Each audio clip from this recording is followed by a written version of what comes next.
Ah, my son. Oh, okay. You know, I don't believe in delaying gratification because I haven't seen you for the longest time. This is gratification. Ah, oh. You eat some more. You eat some more.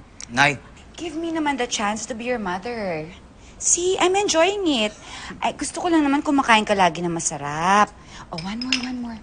That's wonderful. Good morning, Philippines! Oh, Nana, my darling. Oh, why are you late? Sorry, alam mo naman ako. It's a good thing that you're here. Finally, pwede na tayong magsalo-salo sa ating dessert. Alam mo, anak, lagi kong kinikwento dyan. Anak, ang gwapo-gwapo mong bata. At saka alam mo, anak, yung wish ko sana pagdating ng Christmas, magkatuloyan kayong dalawa ni Nana.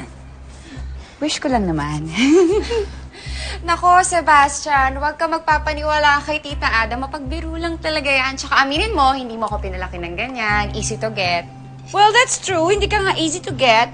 At saka, but the point is, you know him very well already by now. We talk about you every single moment of the day. Every day. Actually. Oh, di ba? So, pwede mo na siyang sagutin. Ang bilis ah. Ang bilis nyo naman, Tita Ada. Why? Hindi nga ako easy to get. I know you're not easy to get. Why? Do you have a girlfriend, my son? marami pong nagkakagusto pero wala naman akong type. Oh, wala naman pala eh. Anyway, son, eto, tatandaan mo lagi. Kung ano ang laman ng puso mo, yon ang susundin mo. Opo, And I'll support you every step of the way. Salamat po. I just hope that it's Nana. Hala. Sige, push pa talaga, Tita Ada. Nag-blush tuloy ako. Asus, blush. Yan. Ito ang ilan sa mga produkto ng SED tsaka Adeline. Tsaka alam mo ba, ito, gawang Pinoy to. At pang matagalan at patitibay pa. Ine-export natin to sa iba't ibang sulok ng mundo.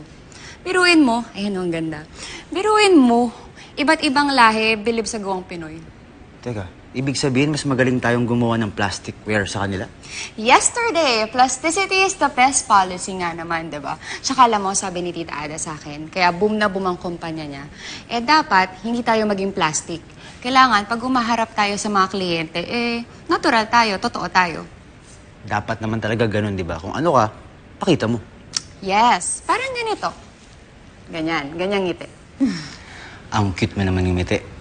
Dapat ganyan ka laging ngumiti. Grabe ka talaga. Nag-blush tuloy ako.